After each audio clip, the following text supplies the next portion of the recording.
Hi hello friends, ಎಲ್ಲರೂ ಹೇಗಿದ್ದೀರಾ? ತುಂಬ ದಿನ ಆದಮೇಲೆ ಮತ್ತೆ ವಾಪಸ್ ಬಂದಿದ್ದೀನಿ. ಇವತ್ತು ನಾನು ಮಾವಿನಕಾಯಿ ಉಪ್ಪಿನಕಾಯಿನ ಯಾವ ಥರ ಮಾಡೋದು ಅಂತ ಹೇಳ್ಕೊಡ್ತಾ ಇದ್ದೀನಿ. ಈಗ ಸೀಸನ್ ಇದೆ ಮಾವಿನಕಾಯಿದು. ಮನೇಲೊಂದು ಉಪ್ಪಿನಕಾಯಿ ಮಾಡ್ಕೊಂಬಿಟ್ರೆ ವರ್ಷಾನುಗಟ್ಲೆ ತಿನ್ಬೋದು. ಬನ್ನಿ ವಿಡಿಯೋ ಸ್ಟಾರ್ಟ್ ಮಾಡೋಣ. ಉಪ್ಪಿಗಿಂತ ರುಚಿ ಬೇರೆ ಇಲ್ಲ, ಒಪ್ಪಿಕೊಂಡೋರು ದಡ್ಡರಲ್ಲ. ನೋಡಿ, ನಾನು ಮೊದಲಿಗೆ ಮಾವಿನಕಾಯಿನ ಸ್ವಲ್ಪ ಮೀಡಿಯಮ್ ಸೈಜಲ್ಲಿ ಈ ಥರ ಹೆಚ್ಚಿಟ್ಕೊಂಡಿದ್ದೀನಿ. ನಿಮಗೆ ಯಾವ ಥರ ದಪ್ಪ ಬೇಕಾದರೆ ದಪ್ಪ ಹೆಚ್ಚಿಟ್ಕೋಬೋದು. ನಾನಿಲ್ಲಿ ಏನೇನು ಬೇಕು ಅಂತ ನಾನಿಲ್ಲಿ ಕಂಪ್ಲೀಟಾಗಿ ರೆಡಿ ಮಾಡಿಟ್ಕೊಂಡಿದ್ದೀನಿ. ಇಲ್ಲಿ ನೋಡ್ತಾ ಇರ್ಬೋದು, 1 ಸ್ಪೂನ್ ಉಪ್ಪು ತೊಗೊಂಡಿದ್ದೀನಿ. ಅದಾದ ನಂತರ ಇಲ್ಲಿ ನೋಡಿ, ಎಲ್ಲದೂ ನಾನು ಈ ಸ್ಪೂನ್ ಅಳತೆಲೇ ಕೂಡ ತೊಗೊಂಡಿರೋದು. ನಾರ್ಮಲ್ ಟಿಫನ್ ತಿಂತೀವಲ್ಲ ಆ ಥರ ಸ್ಪೂನ್ನಲ್ಲಿ. ನೋಡಿ, ನಾನಿಲ್ಲಿ ಮೆಂತ್ಯನ 1 ಸ್ಪೂನ್ ತೊಗೊಂಡಿದ್ದೀನಿ. ಅದಾದಮೇಲೆ ಒಂದು 10 ಬೆಳ್ಳುಳ್ಳಿನ ಈ ಥರ ಜಜ್ಜಿ ಇಟ್ಕೊಂಡಿದ್ದೀನಿ ಒಂದು ಬೌಲಲ್ಲಿ. ಅದೇ ಸ್ಪೂನ್ ಅಳತೆಯಲ್ಲಿ ನಾನಿಲ್ಲಿ ಒಂದು ಅರ್ಧ ಸ್ಪೂನ್ ಆಗೋಷ್ಟು ಇಂಗನ್ನು ಕೂಡ ತೆಗೆದಿಟ್ಕೊಂಡಿದ್ದೀನಿ. ಇಲ್ಲಿ ನೋಡ್ತಾ ಇರ್ಬೋದು, 1 ಸ್ಪೂನ್ ಜೀರಿಗೆ ತೊಗೊಂಡಿದ್ದೀನಿ. ಇಲ್ಲಿ ಹಿಂದೆ ನೋಡ್ತಾ ಇರ್ಬೋದು ನೀವು, ಇಲ್ಲಿ ಸಾಸಿವೆ ಇದೆ. ಸಾಸಿವೆನ ನಾನು ಇಲ್ಲಿ 2 ಸ್ಪೂನ್ ತೊಗೊಂಡಿದ್ದೀನಿ. ಸಾಸಿವೆ ಜಾಸ್ತಿ ಹಾಕಿದಷ್ಟು ಉಪ್ಪಿನಕಾಯಿ ತುಂಬ ಟೇಸ್ಟ್ ಬರುತ್ತೆ. ಇಲ್ಲಿ ನೋಡ್ತಾ ಇರ್ಬೋದು, ಈ ಬೌಲಲ್ಲಿ ನಾನು ಅರ್ಧ ಕಪ್ ಆಗುವಷ್ಟು ಆಯಿಲ್ನ ತೊಗೊಂಡಿದ್ದೀನಿ.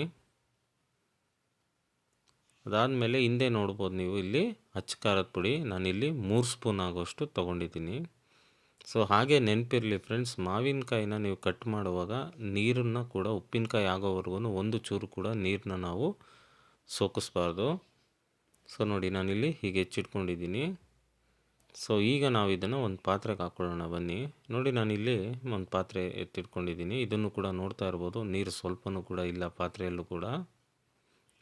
ಇದಕ್ಕೆ ನಾನು 3 ಸ್ಪೂನ್ ಆಗೋಷ್ಟು ಖಾರದ ಪುಡಿ ಇತ್ತಲ್ಲ, ಅದರಲ್ಲಿ ನಾನೀಗ 2 ಸ್ಪೂನು ಇದಕ್ಕೆ ಹಾಕೋತಾ ಇದ್ದೀನಿ. ನೋಡಿ, 1 ಸ್ಪೂನ್ ಆಗೋಷ್ಟು ನಾನು ಎತ್ತಿಟ್ಕೊಂಡಿದ್ದೀನಿ. ಅದಾದ ನಂತರ ನಾವು ಇದಕ್ಕೆ ಉಪ್ಪನ್ನು ಸೇರಿಸ್ಕೋಬೇಕಾಗತ್ತೆ. ಸಾಲ್ಟು ಒಟ್ಟಿಗೆನೆ ನಾನು ಎಷ್ಟು ತೋರಿಸಿದ್ದೆ ಅಷ್ಟನ್ನು ಕೂಡ ಫುಲ್ ಹಾಕೋತಾ ಇದ್ದೀನಿ ಇಲ್ಲಿ ಉಪ್ಪನ್ನು. ಆಮೇಲೆ ಆಯಿಲ್ ನಾವು ಆಗಲೇ ತೋರಿಸಿದ್ನಲ್ಲ, ಅಷ್ಟು ಆಯಿಲ್ನು ಕೂಡ ಇದಕ್ಕೆ ನಾನು ಸೇರಿಸ್ಕೋತಾ ಇದ್ದೀನಿ. ಇದಿಷ್ಟನ್ನು ಸೇರಿಸ್ಕೊಂಡ್ಮೇಲೆ ನಾವೀಗ ಚೆನ್ನಾಗೆ ಮಿಕ್ಸ್ ಮಾಡ್ಕೋಬೇಕಾಗತ್ತೆ. ಇದು ಮಿಕ್ಸ್ ಮಾಡ್ಕೊಂಡಾದಮೇಲೆ 2 ಅವರ್ಗಳ ಕಾಲ ಹೀಗೆ ಬಿಡಬೇಕಾಗತ್ತೆ ನೀವು.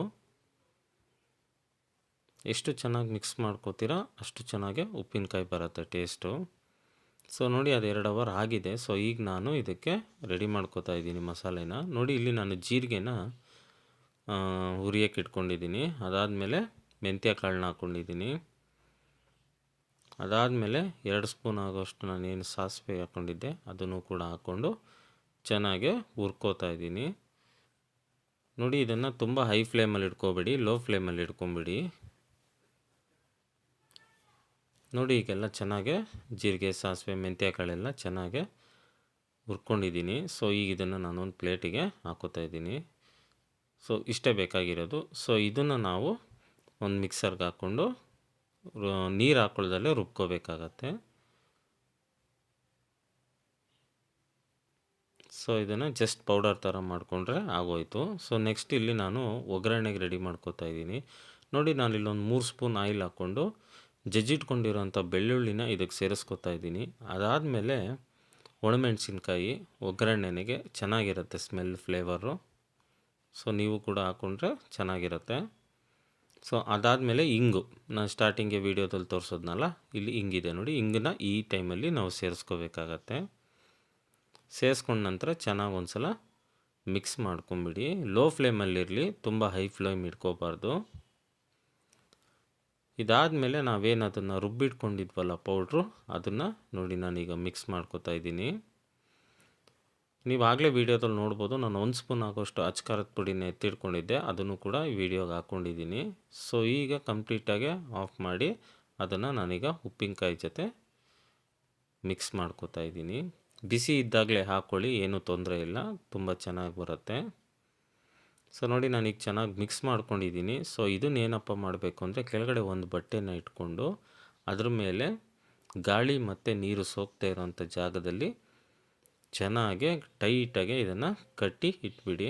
2 ದಿನಗಳ ಕಾಲ ನಾವಿದನ್ನು ತೆಗಿಯೋಕ್ಕೆ ಹೋಗಬಾರ್ದು.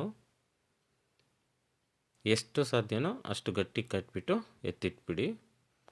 ನೋಡಿ ಇವಾಗ 2 ದಿನ ಆಗಿದೆ. ಸೊ ಇದನ್ನು ಇವತ್ತು ಓಪನ್ ಮಾಡೋಣ ಬನ್ನಿ. ಸೊ ಹೇಗಾಗಿದೆ ಅಂತ ನೋಡೋಣ. ನೋಡ್ತಾ ಇರ್ಬೋದು ಎಷ್ಟು ಚೆನ್ನಾಗಿ ಉಪ್ಪಿನಕಾಯಿ ಆಗಿದೆ ಅಂತ. ಸೊ ಟೇಸ್ಟ್ ಕೂಡ ಮಾಡಿದೆ, ತುಂಬ ಚೆನ್ನಾಗಾಗಿತ್ತು. ಇದೆಲ್ಲ ಏನದು ಮೊಸರನ್ನ, ಅನ್ನ ಸಾಂಬಾರು ಎಲ್ಲದಕ್ಕೂ ತುಂಬ ಚೆನ್ನಾಗಿರುತ್ತೆ.